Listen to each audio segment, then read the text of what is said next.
News tag Kannada, ನಿಖರ, ನಿರ್ಭೀತ, ನಿರಂತರ.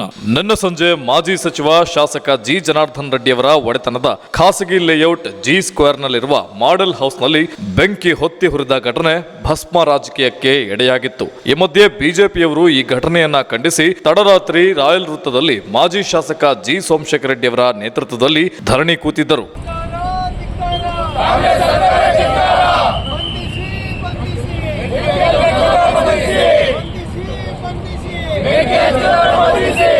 ಘಟನೆ ಬಗ್ಗೆ ಸ್ಥಳ ಪರಿಶೀಲನೆ ಮಾಡಿ ಮಾತನಾಡಿದ ಬಳ್ಳಾರಿ ಎಸ್ಪಿ ಡಾಕ್ಟರ್ ಸುಮನ್ ಪೆನ್ನೇಕರ್ ಹೇಳಿದ್ದು ಹೀಗೆ.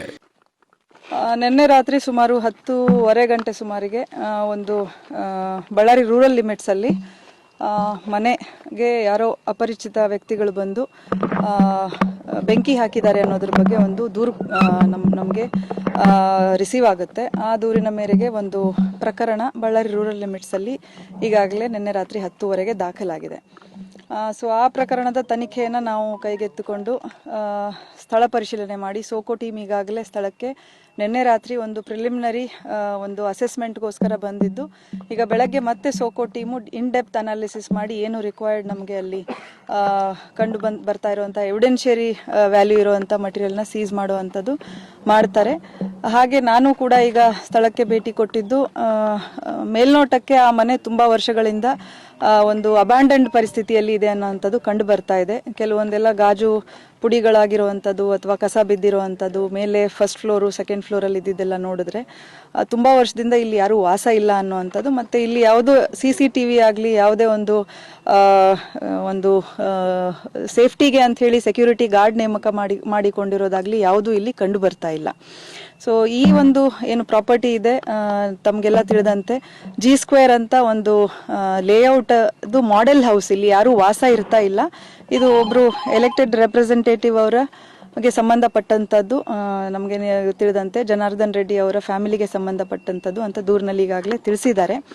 ಸೊ ಈ ಮನೆ ಏನಿದೆ ಇಲ್ಲಿ ನಾವು ಈಗಾಗಲೇ ಇನ್ವೆಸ್ಟಿಗೇಷನ್ ಮಾಡ್ತಾ ಇದ್ದು ಒಂದಷ್ಟು ಹಂತಕ್ಕೆ ನಾವು ತಲುಪಿದ್ದೇವೆ. ಈ ನಿಟ್ಟಿನಲ್ಲಿ ಕೆಲವು ವ್ಯಕ್ತಿಗಳು ಯಾರು ನಮಗೆ ಸಸ್ಪೆಕ್ಟ್ಸ್ ಅಂತ ಇದ್ರು, ಸುಮಾರು 8 ಜನರನ್ನ ಈಗಾಗಲೇ ನಾವು ವಶಕ್ಕೆ ಪಡೆದಿದ್ದೇವೆ. ಅದರಲ್ಲಿ 2 ವಯಸ್ಕರಿದ್ದಾರೆ, ಮೇಜರ್ಸ್ ಇದ್ದಾರೆ, ಇನ್ನು 6 ಜನ ಅಪ್ರಾಪ್ತ ಬಾಲಕರು, ಕಾನೂನಿನ ಸಂಘರ್ಷಕ್ಕೆ ಒಳಗಾಗಿರುವಂತಹ ಬಾಲಕರಿದ್ದಾರೆ. ಸೊ ಇವರನ್ನೆಲ್ಲ ಈಗಾಗಲೇ ನಾವು ವಿಚಾರಣೆ ಮಾಡ್ತಾ ಇದ್ದೇವೆ.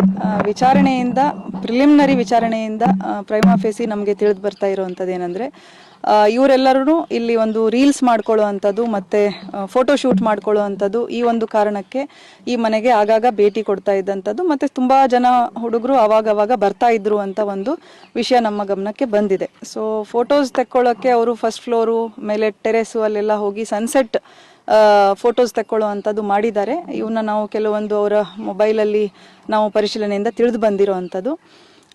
ಹಾಗೆ ಗೊತ್ತಿಲ್ಲದೆ ಅಲ್ಲಿ ನಾವು ನೋಡಿದಾಗ ಸುಮಾರು ಸಿಗರೆಟ್ ಬಡ್ಸು ಮತ್ತು ಕೆಲವೊಂದು ಬೆಂಕಿ ಪೊಟ್ಣಗಳು ಅಲ್ಲಿ ಎಲ್ಲ ಅಲ್ಲಲ್ಲೇ ಬಿದ್ದಿರೋ ಅಂಥದ್ದಿದೆ. ಸೊ ಅಲ್ಲೇ ಬಿದ್ದಿರೋವಂಥ ಬೆಂಕಿ ಪೊಟ್ಣ ಒಂದು ಅಪ್ರಾಪ್ತ ಬಾಲಕ, ಅದರಲ್ಲಿ ಗೊತ್ತಿಲ್ಲದೇನೆ ಅಲ್ಲಿ ಏನೋ ಒಂದು ವಸ್ತುವಿಗೆ ತಾಕ್ಸಿರೋ ಅಂಥದ್ದು, ಆಟ ಆಡ್ತಾ ಆಗಿರುವಂಥದ್ದು ಮೇಲ್ನೋಟಕ್ಕೆ ಕಂಡು ಬರ್ತಾ ಇದೆ. ಸೊ ಅದು ನಂತರ ಕಂಟ್ರೋಲ್ಗೆ ಸಿಗದೆ ಅದು ಎಲ್ಲ ಕಡೆ ಇದ್ದಂತಹ ವಸ್ತುಗಳಿಗೆ ಸ್ಕ್ಯಾಟರ್ ಆಗಿ ದೊಡ್ಡ ಪ್ರಮಾಣದಲ್ಲಿ ಬೆಂಕಿ ತಾಗಿರುವಂಥದ್ದು ಆಗಿರ್ಬೋದು. ಬಟ್ ಇನ್ನೂ ಇದರಲ್ಲಿ ನಾವು ಇನ್ನೂ ಡೆಪ್ತ್ ಅನಾಲಿಸಿಸ್ ಮಾಡ್ತೇವೆ, ಇನ್ನೂ ಟೆಕ್ನಿಕಲ್ ಡೀಟೇಲ್ಸ್ ತಗೊಳ್ಳೋ ಅಂಥದ್ದಿದೆ. ಹೆಚ್ಚಿನ ವಿಷಯ ಸಂಗ್ರಹಣೆ ಮಾಡಿ ಮುಂದಿನ ನಮ್ಮ ಒಂದು ಇನ್ವೆಸ್ಟಿಗೇಷನ್ನ ಕಂಟಿನ್ಯೂ ಮಾಡ್ತೀವಿ. ಕೆಲವರು ಅದರಲ್ಲಿ ಸ್ಟೂಡೆಂಟ್ಸ್ ಇದ್ದಾರೆ, ಒಂದಷ್ಟು ಜನ ಸ್ಕೂಲ್ ಡ್ರಾಪ್ ಔಟ್ ಇದ್ದಾರೆ, ಕೆಲವರು ಚಿಕ್ಕ ಪುಟ್ಟ ಕೆಲಸಗಳನ್ನ ಕೂಲಿ ಕೆಲಸ ಆ ಥರದ್ದು ಮಾಡಿಕೊಂಡು ಫ್ಯಾನ್ಸಿ ಸ್ಟೋರಲ್ಲಿ ಕೆಲಸ ಮಾಡಿಕೊಂಡು ಆ ಥರ ಮಾಡ್ಕೊಂಡಿರುವಂಥವ್ರು ಇದ್ದಾರೆ. ಅದರಲ್ಲಿ ಒಂದಿಬ್ಬರು ಬೇರೆ ಕಡೆಯಿಂದ ಮುಂಬೈಯಿಂದ ಬಂದಿರುವಂಥ 2 ಇದ್ದಾರೆ. ಅವರು ಇಲ್ಲಿ ರಿಲೇಟಿವ್ಸ್ ಮನೆಗೆ ಅಂತ ವಿಸಿಟ್ ಮಾಡಿ ಇಲ್ಲಿ ಬಂದು ಈ ಫೋಟೋಸ್ ತೆಕ್ಕೊಳ್ಬೇಕು ಅಂತ ಅವ್ರ ಜೊತೆಗೆ ಬಂದಿರುವಂಥವ್ರು ಇದ್ದಾರೆ. ಈ ಜಾಗದವ್ರಿಗೆ ಮಾಹಿತಿ ಕೂಡ ಇಲ್ಲ. ಸೊ ಈ ಥರದೊಂದು ಬ್ಯಾಕ್ಗ್ರೌಂಡ್ ಇರುವಂಥ ಮಕ್ಕಳು ಇಲ್ಲಿವರೆಗೆ ನಮ್ಮ ಇನ್ವೆಸ್ಟಿಗೇಷನ್ ಇಂದ ಯಾವುದು ಸೋಫಾರ್ ಏನೂ ಇಲ್ಲ. ಅವರ ಪೇರೆಂಟ್ಸದ್ದು ನಾವು ಬ್ಯಾಕ್ಗ್ರೌಂಡ್ನ ಅನಾಲಿಸಿಸ್ ಮಾಡಿದ್ದೇವೆ. ಯಾರು ಆ ಥರ ಗುರುತಿಸಿಕೊಂಡಂಥವ್ರು ಇಲ್ಲ. ಎಲ್ಲ ಹೆಚ್ಚು ಕಮ್ಮಿ ಆಟೋ ಡ್ರೈವರ್ಸು, ಈ ರಿಕ್ಷಾ ಇದ್ರದ್ದು ಗೂಡ್ಸ್ ಡ್ರೈವರು ಆ ಥರದ್ದು, ಆಮೇಲೆ ಕೂಲಿ ಕೆಲಸ ಮಾಡುವಂಥವ್ರು ಎಲ್ಲ ಇದ್ದಾರೆ. ಇನ್ನೂ ನಾವು ಪರಿಶೀಲನೆ ಮಾಡಬೇಕು. ಯಾವುದನ್ನು ನಾನು ಟೋಟಲಿ ರೂಲ್ ಔಟ್ ಅಂತ ಮಾಡೋದಿಲ್ಲ, ಬಟ್ ಇನ್ನೂ ಹೆಚ್ಚಿನ ಪರಿಶೀಲನೆ ಅಗತ್ಯ ಇದೆ. ಮೇಲ್ನೋಟಕ್ಕೆ ನಮಗೆ ಇದು ಯಾವುದು ಇಂಟೆನ್ಷನಲ್ ಇಲ್ಲ ಅನ್ನುವಂಥದ್ದು ಕಂಡು ಬರ್ತಾ ಇದೆ. ಈಗ ಕಂಪ್ಲೇಂಟ್ ಅಲ್ಲಿ ಸುಮಾರು ವಿಷಯಗಳನ್ನ ತಗೊಂಡು ಬಂದಿದ್ದಾರೆ, ಬಟ್ ಮೇಲ್ನೋಟಕ್ಕೆ ಅಲ್ಲಿ ಯಾವುದು ವಸ್ತುಗಳು ಇರುವಂತದ್ದು ಕಾಣಲ್ಲ. ಈ ಹಿಂದೆ ಮೋಸ್ಟ್ಲಿ ಮನೆ ಅದನ್ನ ತುಂಬಾ ಜನ ಬಂದು ವಿಸಿಟ್ ಮಾಡಿ, ಫುಟ್ಫಾಲ್ ತುಂಬಾ ಇದೆ ಅಲ್ಲಿ, ಬಂದು ಏನಾದ್ರೂ ವಸ್ತುಗಳನ್ನ ತಗೊಂಡು ಹೋಗಿರುವಂತ ಸಾಧ್ಯತೆಗಳಿದೆ. ಯಾರಿಗೆ ಕೈಗೆ ಬರುತ್ತೆ ಅವರೆಲ್ಲ ತಗೊಂಡು ಹೋಗಿರುವಂತ ಸಾಧ್ಯತೆಗಳಿದೆ. ಸುಟ್ಟಿರುವಂತದ್ದು ಯಾವುದು ನಮಗೆ ಅಲ್ಲಿ ಐಟಮ್ಸ್ ಕಾಣ್ತಾ ಇಲ್ಲ. ಸುಟ್ಟಿರುವಂತದ್ದು ಮೇಜರ್ ಆತರ ಇದ್ದಿದ್ರೆ ಅಲ್ಲಿ ಅಟ್ಲೀಸ್ಟ್ ಅದ್ರದ್ದು ರೆಮಿನೆಂಟ್ಸ್ ನಮಗೆ ಸಿಗ್ತಾ ಇತ್ತು. ಆ ಥರದ್ದೇನು ಕಂಡು ಬರ್ತಾ ಇಲ್ಲ. ನೋಡಿ, ಈ ವಿಷಯ ನಿನ್ನೆನೂ ಚರ್ಚೆ ಮಾಡಿದೀರಾ. ನಾನು ಕೂಡ ನಮ್ಮ ಪೊಲೀಸ್ ಬ್ರೀಫಿಂಗ್ ಅಲ್ಲಿ ಅದನ್ನೇ ಹೇಳಿದ್ದೇನೆ. ನಾವು ಇನ್ನು ಮುಂದೆ ಕಠಿಣ ಕ್ರಮ ತಗೊಳ್ಳುವಂತದ್ದು ಮಾಡ್ತೇವೆ. ಬಳ್ಳಾರಿ ಸಿಟಿ ಔಟ್ಸ್ಕರ್ಟ್ಸ್ ಅಲ್ಲಿ ತುಂಬಾ ಲೇಔಟ್ಗಳಿದೆ, ಅಲ್ಲಲ್ಲಿ ಅಕ್ರಮ ಚಟುವಟಿಕೆಗಳು ನಡೀತಾ ಇದೆ ಅಂತ ಹೇಳ್ಬಿಟ್ಟು ನನಗೂ ಕೂಡ ಮಾಹಿತಿ ಬರ್ತಾ ಇದೆ.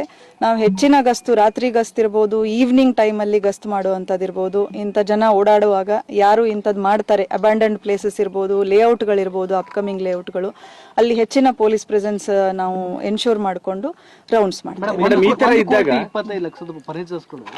ಇದೆಯಾ ಅಥವಾ ಇಲ್ಲ ಅಂತ ರೂಲ್ ಔಟ್ ಮಾಡೋದು ಕಷ್ಟ ಆಗುತ್ತೆ, ಬಟ್ ಮೇಲ್ನೋಟಕ್ಕೆ ಅಷ್ಟು ಏನು ಪ್ರಮಾಣದ್ದು ಅಲ್ಲಿ ಕಂಡು ಬರ್ತಾ ಇಲ್ಲ. ಇನ್ವೆಸ್ಟಿಗೇಷನ್ ಪಾರ್ಟ್ ಆಗಿ ನಾವು ಅದನ್ನ ಪರಿಶೀಲನೆ, ಅದು ಅವ್ರದ್ದು ಜವಾಬ್ದಾರಿ ಕೂಡ. ಒಂದು CCTV ಆಗಲಿ, ಒಂದು ಪ್ರೈವೇಟ್ ಒಂದು ಗಾರ್ಡ್ ಅನ್ನ ನೇಮಕ ಮಾಡ್ಕೊಳ್ಳುವಂತದ್ದಾಗ್ಲಿ ಮಾಡಬೇಕಾಗುತ್ತೆ. ಮೇಡಮ್, ಈ ಆರೋಪಿಗಳು ಎಲ್ಲಿ ಇದ್ರು ಮೇಡಮ್?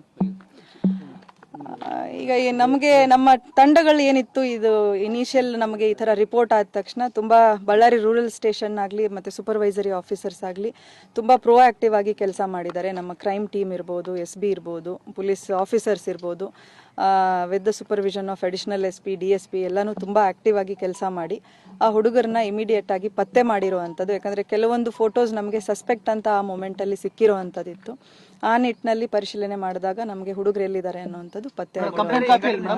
ದೂರಲ್ಲಿ ಅಪರಿಚಿತರು ಅಂತಾನೆ ಇದೆ, ಅದು ಕೆಳಗಡೆ ಒಂದು ರಿಮಾರ್ಕ್ ತರ ಕೊಟ್ಟಿದ್ದಾರೆ. ಈ ತರ ಹೇಳಿಕೆ ಕೊಟ್ಟಿದ್ರು, ಅದನ್ನು ಪರಿಶೀಲಿಸಿ ಅಂತ ಹೇಳಿಕೆ ಮೇಡಮ್, ಈ ಹಿಂದೆ ನಡೆದ ಗಲಭೆಯಲ್ಲಿ ಓರ್ವ ಯುವಕ ಭಾಗಿಯಾಗಿದ್ದ, ಸೊ ಆತನ ಇಲ್ಲಿಗೆ ಬಂದು ಬೆಂಕಿ ಹಚ್ಚಿದ ಅಂತ ಹೇಳಿ ಅದೇ ಫೋಟೋ ಆ ಥರದ್ದೇನು ಕಂಡು ಬಂದಿಲ್ಲ ನಮಗೆ. ಅದು ಬಟ್ ಅವ್ರದ್ದು ಬ್ಯಾಕ್ ಗ್ರೌಂಡ್ ಇನ್ನೂ ಏನಿದೆ, ನಾವು ಈಗ ಹೇಳಿದ್ನಲ್ಲ, ಟೆಕ್ನಿಕಲ್ ಅನಾಲಿಸಿಸ್ ನಡೀತಾ ಇದೆ. ಸುಮಾರು ವಿಷಯಗಳನ್ನ ನಾವು ಇನ್ನೂ ಪರಿಶೀಲನೆ ಮಾಡಬೇಕಾಗುತ್ತೆ. ಅವ್ರ ಬ್ಯಾಕ್ ಗ್ರೌಂಡ್ ಏನಿದೆ ಅನ್ನುವಂಥದ್ದು ಪರಿಶೀಲನೆ ಮಾಡಬೇಕು.